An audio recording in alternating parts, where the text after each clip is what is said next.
निधाना। सुमति का प्रभाव देखिए, एक उदाहरण देता हूं आपको कलयुग का ही। एक माता जी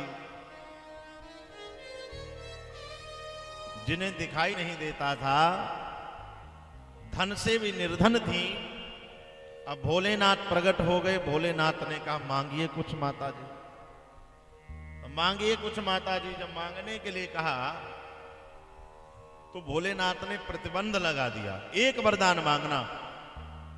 जब एक वरदान मांगना ये प्रतिबंध दिया तो माता जी बड़ी चतुराई में 60 साल वाला दिमाग लगाई।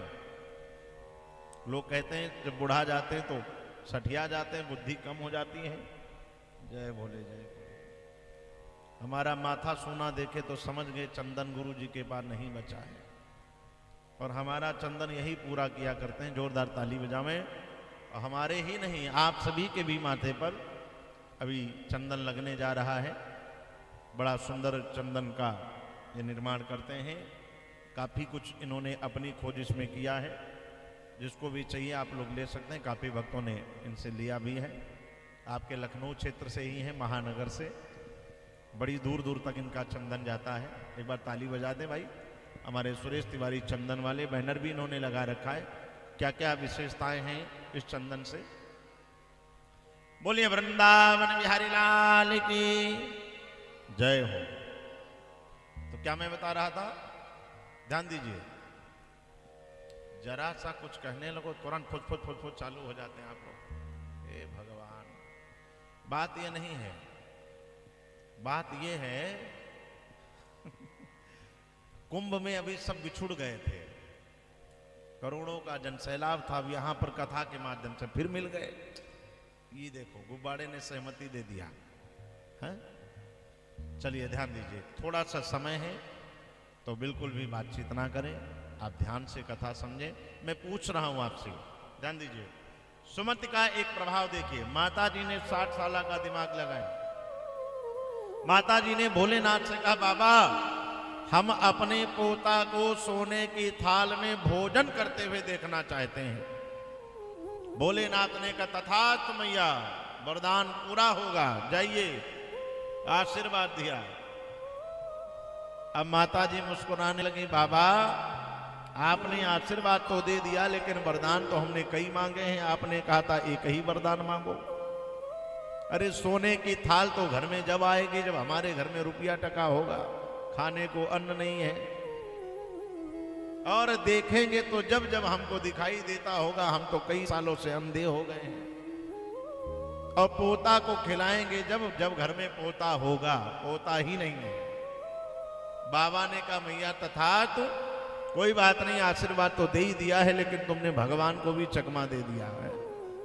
जैसे हनुमान जी ने किसको चकमा दिया? सुरसा को। पढ़ते हो आप लोग, मसक समान रूप कपिधारी, जस जस सुरसा बदन बढ़ावा, तासु दूनी कपि रूप दिखावा। भोलेनाथ इधर हनुमान जी महाराज सुरसा को चकमा देते हैं। सुरसा जितना मुंह फैलाती है हनुमान जी उसके दुगने हो जाते हैं। और जब सुरसा का बहुत बड़ा मुंह फैल गया तो हनुमान जी चकमा दे दिए, मच्छर के समान बन गए। अब इतना कई किलोमीटरों का भैया जब मुंह खोल दिया सुरसा ने, जब तक बंद करेगी तब तक हनुमान जी पूरा आंतों का सर्वे करके बाहर आ गए। और सुरसा से कहने लगे देवी अब तो तुम हमारी मां बन गई हो, क्यों? अब हम तुम्हारे पेट से बाहर आ गए हैं, क्या अब भी हमें खाओगी? सुरसा ने कहा नाना हम तो आपकी बुद्धि देख रहे थे, आप बुद्धि में बड़े बुद्धिमान हो।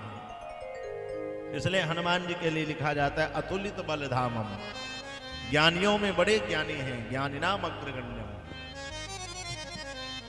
बोलिए भोलेनाथ महाराज की जय हो। आज इधर तो माता जी ने चकमा दे दिया भगवान को। भगवान ने देखिए ये है सुमति का प्रभाव, सुंदरमती का प्रभाव। और कुमति का प्रभाव आपको यहीं पर दूं। एक घर में सेठ जी, सेठानी जी और एक लड़का उनका, 3 लोग थे, 3 प्राणी। भगवान प्रकट हो गए। भगवान ने कहा वरदान मांगो। भगवान ने कहा वरदान मांगो। जब भगवान ने वरदान मांगने को कहा, चल रहा है। जब भगवान ने वरदान मांगने को कहा, ये बच्चे का पैर फंसा था, अभी देखो प्रोजेक्टर बंद हुआ है। वरदान मांगने को कहा तो भैया कुमति का प्रभाव। अब सेठानी ने मांगा क्या? बाबा हमको 16 साल की कन्या बना दीजिए, बुढ़ापे में हम आ गए, हमको फिर से जवान कर दीजिए।